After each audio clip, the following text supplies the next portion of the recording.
Today's video is brought to you by Oxedo LED lighting. You might think that you can see just fine at night. Well, I did too, until I did this little upgrade. As you can see from this footage, here is some before Oxedo LED lighting, and here is some after Oxedo LED lighting. The difference is amazing. With high brightness and easy installation, Oxedo LED lighting is definitely the route for you. They're easy to install and they're available for all makes and models. Click on the link in the description below and enter promo code 612motorsports at checkout to get yourself 15% off. Now back to our video. Hello and welcome back to another episode of 612 Motorsports. In today's episode, we are talking engines, people. We are talking power plants. We are talking about what makes your car move. And in particular, one engine, the Chevy 350. There's been several versions, iterations of the 350 to come from Chevy, and today we are going to talk about all of them and see which one is the best. But before we do, you guys know the routine. Please go ahead and hit that subscription button, the notification bell, leave a comment, a thumbs up, all of that stuff. It's super helpful, and honestly, it is truly greatly appreciated. Wouldn't be able to do any of this stuff without you guys and that continuous support, so thank you. Thank you again. Now, let's get into today's video. The Chevy 350. Almost everything in the day came with a Chevy 350. I mean, if you had a GM product of any sort, it had a 350 in it, basically. I mean, my grandmother's Buick Regal had a 350 in it.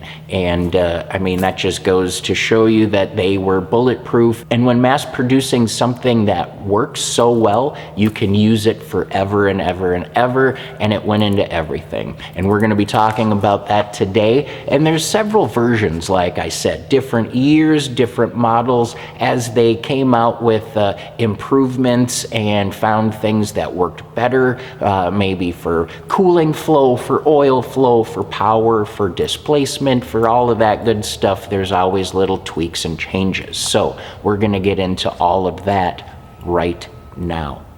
The Chevy 350 engine is a small block V8 engine known around the world for its durability, performance, and smooth, quiet operation.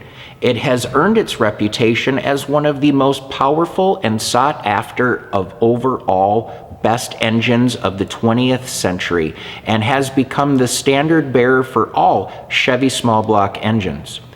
Gearheads particularly enjoy how easy to rebuild the engine is, awing at its plethora of off-the-shelf aftermarket parts as well.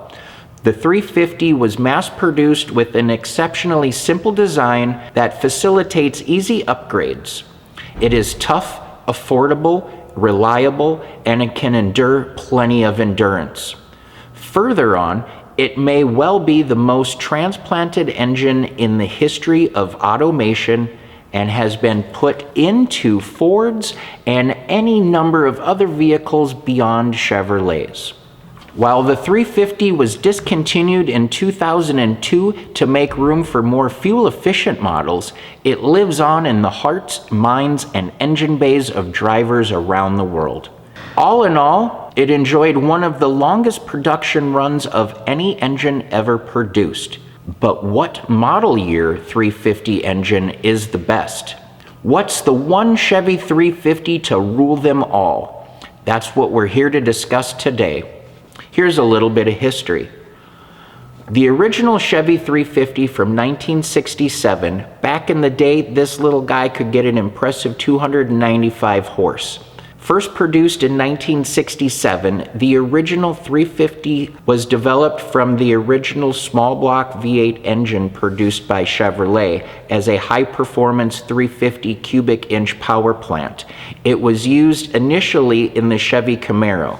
In fact, its first appearance was an L48 option for the 1967 Camaro. However, the 350 later went on to power the Corvette, the Nova, the Caprice, and numerous other vehicles.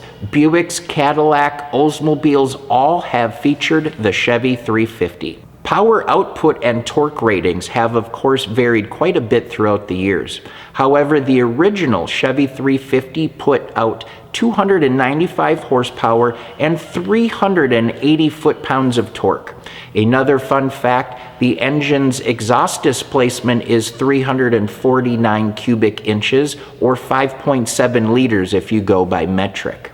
A fuel-injected version of the 350 was added to Corvette starting in 1985. But the early 1980s computerized emission systems became the standard along with throttle body fuel-injected systems. There have been quite a few variations across the decades. Plenty of people are going to have plenty of different opinions on this one.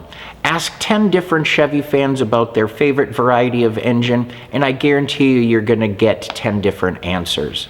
And we're going to start with the LT1. When it first came out in 1970, the LT1 was a marvel of engineering with a high-performance 178 camshaft, solid lifters, and a carburetor with a special aluminum intake that could reach 780 cubic feet per minute. This engine was able to churn out 370 horsepower when fitted into a Corvette. At the time, this was a big number indeed. However, Chevy was forced to steadily reduce the power output of the torque of the LT1 to meet new emission standards. In 1972, the power was reduced to a mere 255 horse. The 1975 version of the LT1 ultimately crumbled to new emission standards that brought its horsepower all the way down to 145 horsepower. The LT1 was the last and arguably greatest of the old fuel-guzzling, emission-spewing 350 engines. Those original LT1s from the 70s will go down as some of the best engines of all time. The L98, 1992. Picking the 1992 version of the L98 because it represented the 350's successful metamorphosis into an emotionally friendly, fuel-efficient engine. It was a rebirth for engines. In a way, the original L98 remains one of the most popular 350s ever produced. With this new version was a TPI, or tuned port fuel-injected system, and aluminum cylinder heads, released about halfway through the 1986 model year. The resulting engine could reach 230 horsepower, a figure that steadily climbed to 250 over its years of production. The 1992, with its ability to max out power and torque while maintaining tight emission standards, is our pick for the best L98 engine. This engine was placed in Corvettes primarily, but also made its way into Camaro and Pontiac Firebird models. The L31, which came out in 2002. The Vortec 5700, better known as the L31. From a purely technical standpoint, the most recent version of the Chevy 350 would naturally be the best. Marketed as the Vortec 5700 engine, but known internally by the moniker of L31, this engine was primarily used in GM vans and trucks until 2002. The 2500 and 3500 all came with a 3-year 100,000-mile warranty on the whole engine block assembly and are extremely reliable despite their age. Notable features include cylinder heads with combustion chambers and intake ports very similar to the LT1. For this reason, the L31 head is compatible with older small block engines and is easily upgradable and can be popped onto all kinds of trucks, vans, or SUVs. Just be aware that a particular intake manifold is required, owing to the 8-bolt used, 4 per head, to attach the manifold to the block. The L31 is an extremely dependable and versatile engine, and you can put it in just about anything. It's been produced off and on since the mid-1950s.